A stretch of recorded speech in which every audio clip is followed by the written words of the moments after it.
profissional da área do direito na fase preventiva de qualquer situação também é muito válida, porque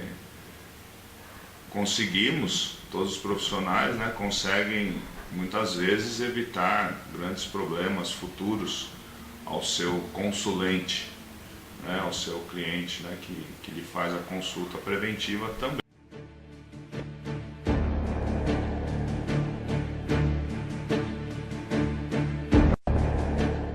A nossa Constituição foi promulgada em 1988, vivemos num Estado democrático de direito, ou seja, um Estado que faz as leis e deve cumprir as leis. A Constituição é a lei maior do nosso país, do ordenamento jurídico, né? Vivemos também numa república, ou seja, república de coisa pública, e o nosso sistema de governo é o presidencialista. É o presidencialista, onde o chefe de Estado e chefe de governo, ambas as funções estão ligadas ao presidente da República. Então, quem for eleito presidente da República representará o Estado brasileiro no exterior, que é o chefe do Estado, externamente, né? E representará também o Brasil como chefe de governo, em termos de administrar o poder executivo federal internamente no nosso país. O regime presidencialista em si traz algumas características, além dessa, né, de chefe de Estado e chefe de governo ser representado por uma única pessoa, que é o presidente da República. Dentre elas traz a periodicidade, ou seja, de tempos em tempos, no nosso caso atual, de 4 em 4 anos, a nação brasileira vai às urnas para eleger o seu chefe de Estado ou reelegê-lo. Lembrando que o presidente da República, os chefes do executivo em si, no caso o presidente da República, pode concorrer a um mandato e tentar a sua reeleição por uma vez só, né? E a outra característica do chefe do executivo que a Constituição traz é com relação às suas responsabilidades como presidente da República. No caso, lá no artigo 84 da Constituição Federal, nós encontramos o tema, desde 1988, né? Quais são as atribuições do presidente da República, e no artigo 85 propriamente dito, e 85 propriamente dito, quais seriam os crimes de responsabilidade. Eu gostaria de tratar nessa entrevista, não falar em crimes propriamente dito, até porque nós veremos no decorrer da entrevista que o processo de impeachment ou procedimento de impeachment é um julgamento político, e por mais que ele seja procedente ao seu final, esse julgamento não tem o viés de prender o presidente da República. Na verdade, se ele for procedente, o chefe de governo, o presidente da República, será, de uma certa forma, impedido de exercer as suas funções. Afastado. Exatamente. Afastado do cargo. Impedido. A tradução de impeachment, né, que é uma terminologia inglesa, né, é justamente impedimento. Né? Então, o que a Constituição diz é que o processo de impeachment, na verdade, o presidente da República pode sofrer o processo de impeachment, isso desde 1988, né? E suas bases constitucionais específicas sobre o impeachment estão lá no artigo 85 da Constituição, inclusive prevendo na Constituição quais seriam essas infrações administrativas que a Constituição chama de crime de responsabilidade, né? que ensejarão tanto o início do processo de impeachment como a sua conclusão, que pode ser procedente ou não.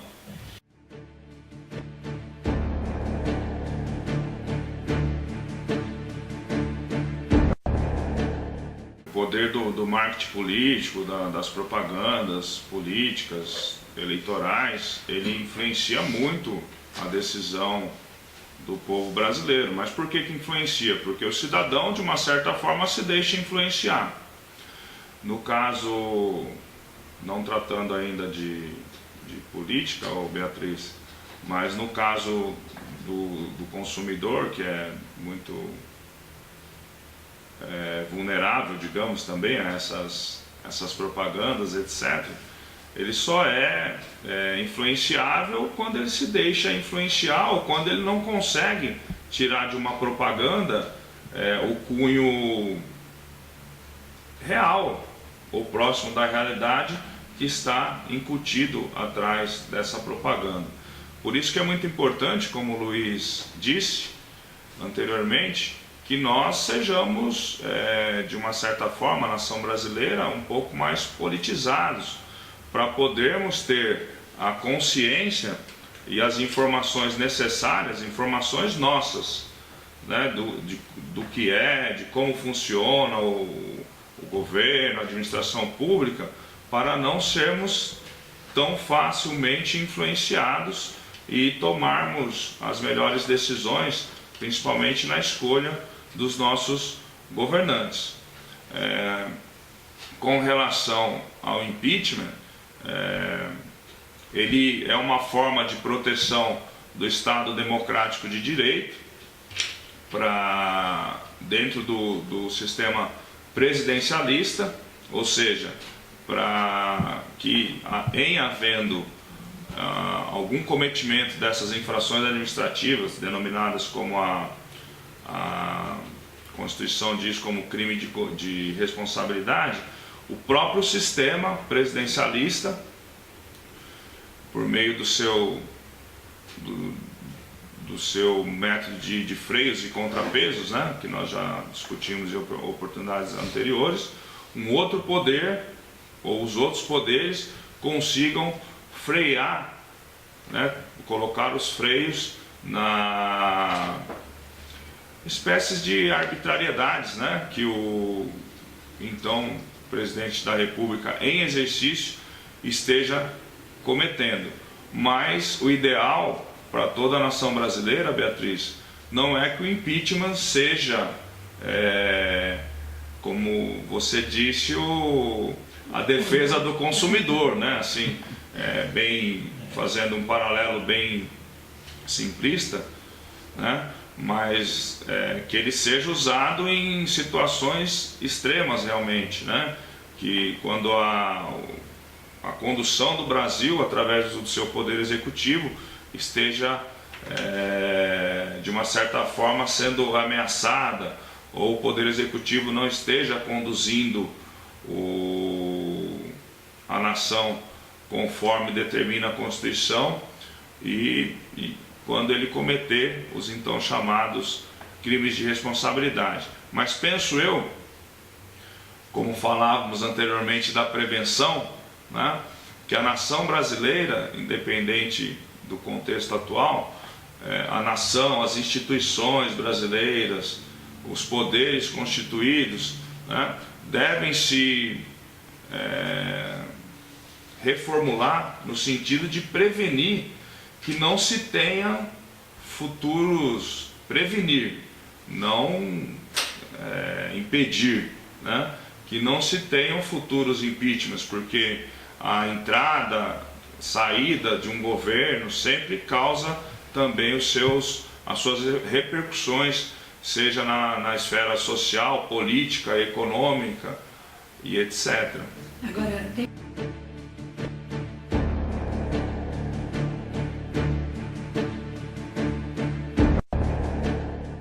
ele não é exaustivo, né? Depois, nós temos a Constituição no artigo 85, prevendo o o impeachment e traçando aqui alguns itens, né, do que seria, ou algumas condutas, de quais seriam os crimes de responsabilidade. Né? Mas nós temos aqui na Constituição Federal, por exemplo, o presidente da República atentar contra a existência da União, né, contra o livre exercício do poder legislativo, do poder judiciário, do Ministério Público e dos poderes constitucionais das unidades da Federação. Terceiro, o exercício dos direitos políticos individuais e sociais. Quarto, a segurança interna do país. 5, a probidade da administração, que nós já tivemos oportunidade de conversar. A probidade é a honestidade na administração pública e a lei, contra a lei orçamentária e contra o cumprimento das leis e das decisões judiciais. Depois da Constituição Federal, como você disse, em termos infraconstitucionais, abaixo da Constituição, como uma lei ordinária, que nós chamamos de direito, nós temos a Lei 1079, de 10 de abril de 1950, que foi recepcionada pelo atual ordenamento jurídico brasileiro, pela atual Constituição Federal de 1988, né, com algumas não alterações da lei, mas interpretações atuais do Supremo Tribunal Federal, que dentro do Estado Democrático de Direito, inclusive sua função constitucional é ser, uma das funções, né, é ser o guardião da Constituição da República. Então, uma vez deflagrado o processo de impeachment atual, ele já foi acionado uma vez, né, para dirimir eventuais controvérsias que existam entre o atual texto constitucional e a lei abaixo da Constituição, datada de 1950, inclusive já se manifestando e resolvendo essa primeira questão constitucional.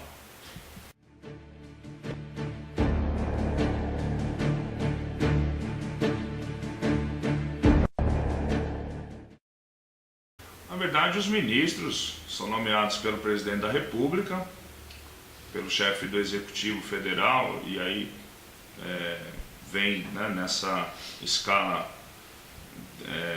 decrescente, se é que podemos chamar, né, e os secretários de Estado são nomeados pelos seus governadores, e os secretários de município dos municípios são nomeados pelos seus prefeitos, né? Mas, na verdade, os ministros são verdadeiros secretários, assessores, né, dos chefes de executivo, né? Então estão quase que umbilicalmente ligados, né, e têm a mesma responsabilidade de tratar a coisa pública, de administrar o executivo, a nação brasileira, os estados-membros, os municípios, assim como os chefes do executivo. Por isso também a responsabilidade deles. Lógico que a do chefe do executivo é maior, porque assim como eu, se for proprietário de uma empresa, né, eu que elevo um determinado funcionário como diretor, né, como meu assessor, né, a responsabilidade do chefe do executivo, se é que podemos chamar, é maior do que a do ministro, mas o ministro está responsável ali por determinada pasta, por determinadas políticas públicas, né, que o chefe do executivo lhe incumbiu, né, e na omissão do chefe do executivo em não perceber ou não tomar nenhuma medida no sentido de que esse ministro haja dentro dos ditames legais, constitucionais, né, também eles podem sofrer um processo de impeachment. Temos alguns ministros que têm os seus pedidos de impeachment já ajuizados, mas diante da gravidade política, econômica que o Brasil atualmente se encontra, logicamente estão priorizando a questão do impeachment com relação ao chefe do Executivo Federal, né? Mas tem pedidos de impeachment também já de ministros. Daí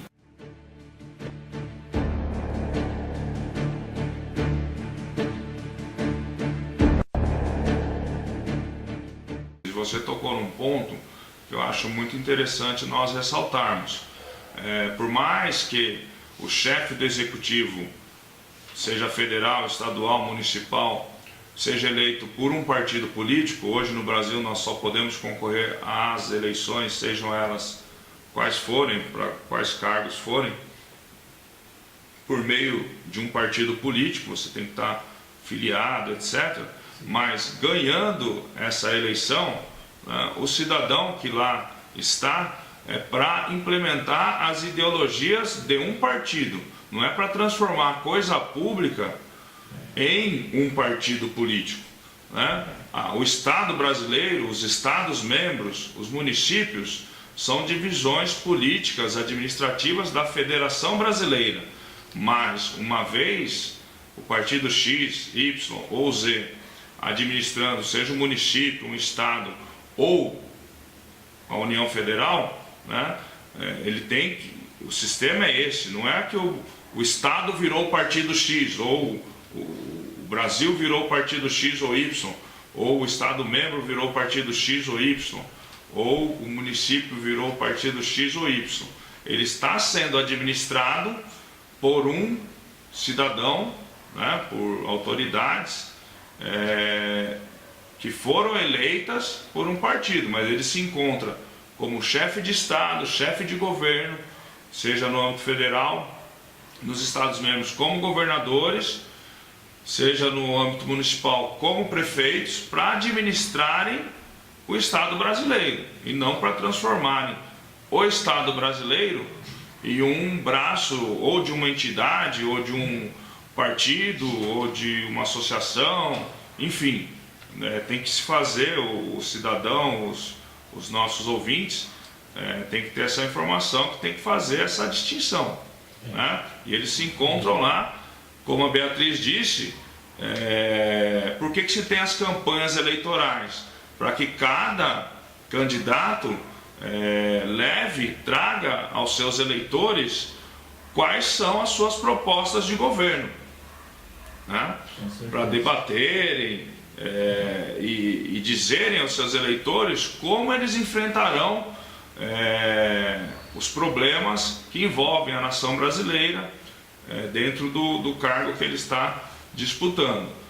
E a Beatriz pontuou muito bem no bloco anterior, infelizmente na campanha se prega uma forma de como, se eleito, ele irá proceder ou irá enfrentar determinados temas. E, uma vez eleito, infelizmente, tudo que se disse, ou boa parte do que se disse na campanha eleitoral, não é colocado em prática. Mais uma vez, Luiz, Beatriz, eu acredito e defendo, né, que a reforma política também deveria vir nesse sentido, no sentido de colocar uma meta, né, para os candidatos, ou seja, para que eles tenham programas de governo, ou de governos, ou de mandatos muito bem definidos em suas campanhas, que se transformassem esses programas de governo em um documento oficial, a periodicidade nos mandatos dos nossos governantes. Governantes, não pensem, tanto vocês como os nossos cidadãos, nossos ouvintes, que são só os chefes do executivo. O legislativo faz as leis para que o executivo as cumpra, né? Então, o legislativo também faz parte dos nossos governantes.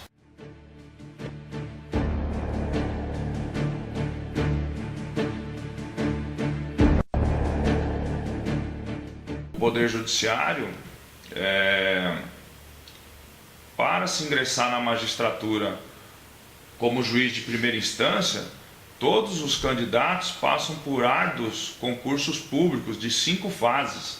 Então, realmente é por conhecimento, por técnica e etc., né? E são alçados à segunda instância também, por merecimento, por mérito, etc. Então, são aspectos técnicos. Sim, e meritórios, né? Por mérito. Já nas instâncias superiores, nos tribunais, nas cortes superiores, STF, STJ, TST, enfim, os ministros que compõem essa corte ou essas cortes são nomeados pelo chefe do Executivo Federal, no caso o Presidente da República, dizendo a Constituição que para ser ministro do Supremo Tribunal Federal basta ter reputação ilibada, né? Então, e no mínimo 35 anos, se não me falha a memória. São esses os dois requisitos, atributos: reputação ilibada e notório saber jurídico. Agora, só complementando, né? 35 anos, reputação ilibada e notório saber jurídico. A Corte Suprema, o STF, o STJ, etc., né? Veja que o ministro que vai compor a corte mais alta de uma nação, da nação brasileira, não precisa passar por nenhum concurso público. Sua nomeação, de uma certa forma, passa pelo crivo político também. Não é verdade? Já tivemos notícias no nosso Supremo Tribunal Federal de quem exerceu, não numa história recente agora, a partir de 88, mas quem exerceu uma das funções como ministro não era nem da área jurídica.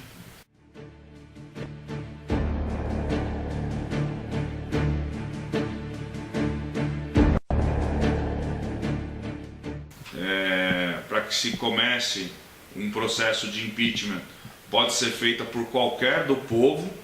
No âmbito federal, deve ser feita na Câmara dos Deputados, dirigida ao seu presidente da Câmara dos Deputados, que, analisando o pedido de impeachment, aceitará esse pedido ou não, né? No caso atual, vários pedidos foram feitos.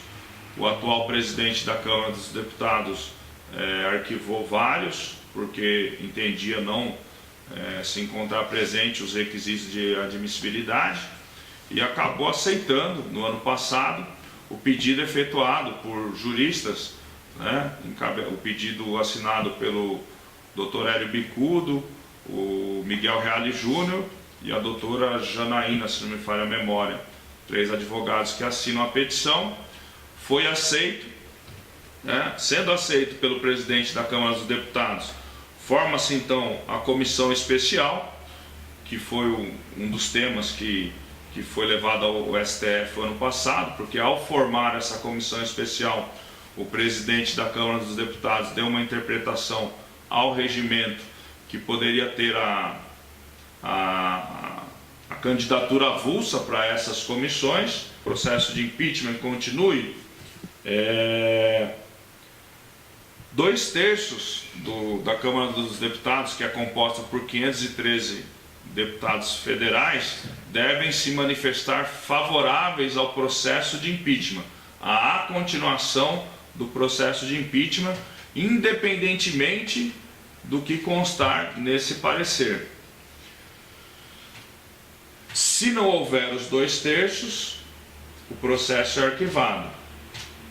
Já na Câmara dos Deputados. São 342 deputados, é isso? 342 deputados, exatamente. Bom, se for arquivado, a vida continua, né? O atual presidente continua governando, etc. Já está determinado que serão votos abertos. Votos abertos. Não serão secretos. Não serão secretos, tá? Bom, mas se não for arquivado, aí vai para a segunda Câmara, que é o Senado Federal, né?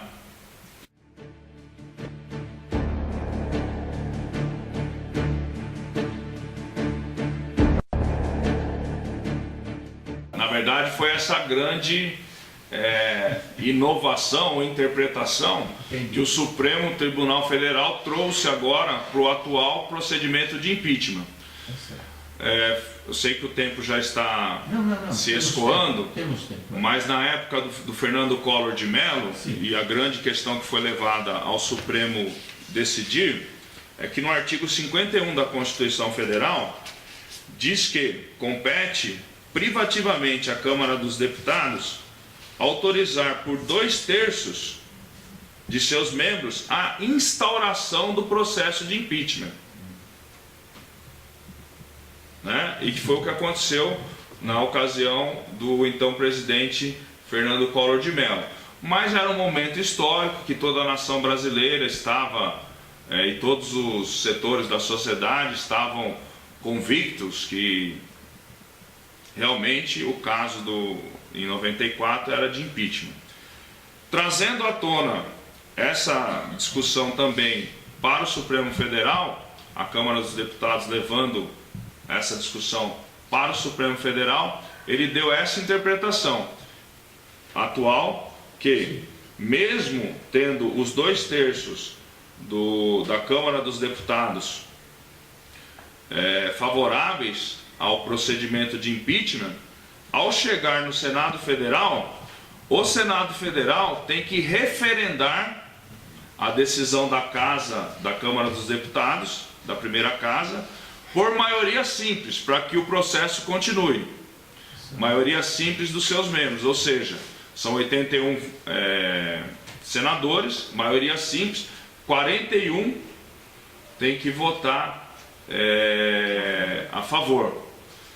Dá 40,5, quer dizer. Então, aí na teoria das maiorias, não tem meio senador, arredonda para o próximo número inteiro. Então seriam 41 senadores. Exatamente. Podem decidir, né? Pela continuidade. Seria uma espécie de referendo do Senado Federal. Sim. Pela continuidade do processo de impeachment. Mas aí ainda não está impedida.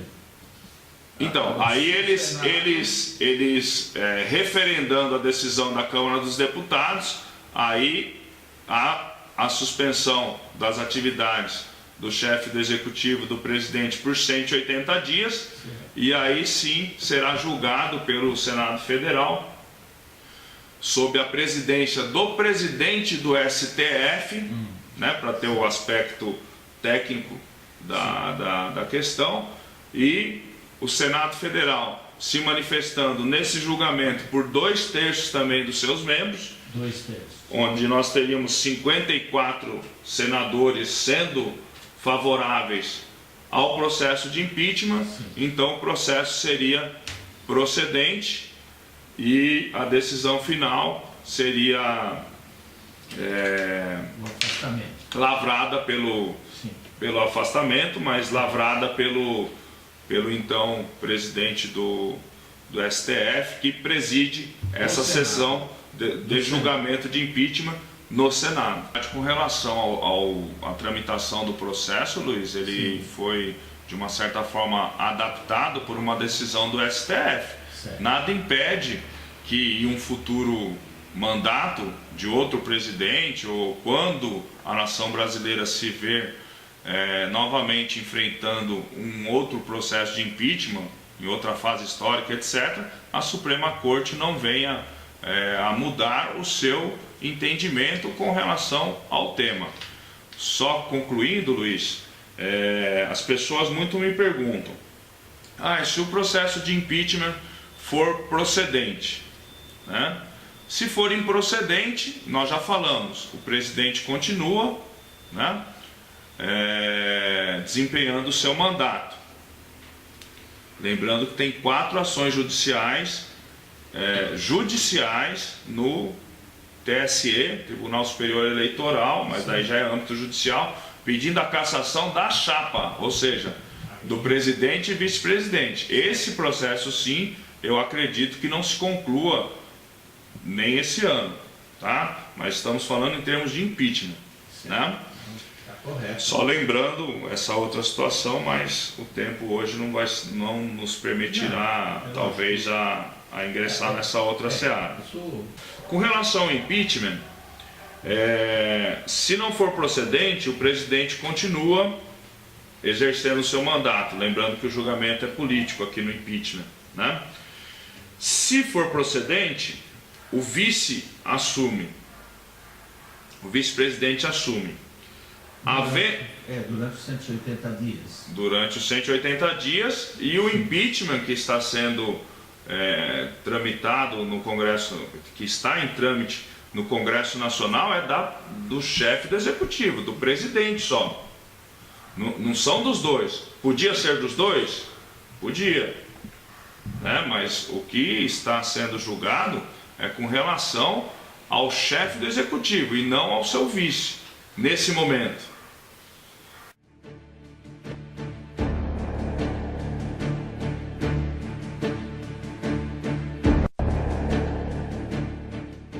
O desfecho, né, desses acontecimentos, as autoridades constituídas, seja do Poder Executivo, Legislativo, Judiciário, devem ter muita prudência na condução desses processos, né? E os cidadãos brasileiros também devem ter bastante discernimento e prudência ao defenderem seus ideais, etc. Porque nós estamos vendo nas ruas e podemos estar diante de confrontos, onde cidadãos que até então se abraçavam, se beijavam, se cumprimentavam, pode se encontrarem aí, dependendo das emoções, né, dos momentos, etc., degladiando na rua, que seria, penso eu, um dos piores episódios também da nação brasileira, o que não seria ideal para nós, todos irmãos que somos e cidadãos que somos, né? O poder vai continuar lá, alguém vai continuar no poder ou nos poderes, né? E nossas vidas seguirão diariamente, né? Temos que acordar todo dia, trabalhar, né? Fazermos tudo que nós... recolher impostos, recolher tributos para o Estado, né? Então, pediria nesse momento que tanto as autoridades competentes ajam com o máximo discernimento possível, os envolvidos, né? E que os cidadãos também não deixem, né? Lutar sim, lutar, mas no bom sentido, lutar por um Brasil melhor, não no sentido de guerrear, né? No sentido de conclamar, de pedir, fazerem suas manifestações, mas de forma pacífica, como nós estamos vendo até então, que as manifestações, tirando um incidente ou outro, que, né, milhares de pessoas nas ruas pode ocasionar, mas não são incidentes assim que tiraram vidas de ninguém, ainda bem. Fazerem suas manifestações, mas de forma pacífica, bonita, organizada, como cidadãos que somos, independente de qual seja a sua ideologia política e partidária.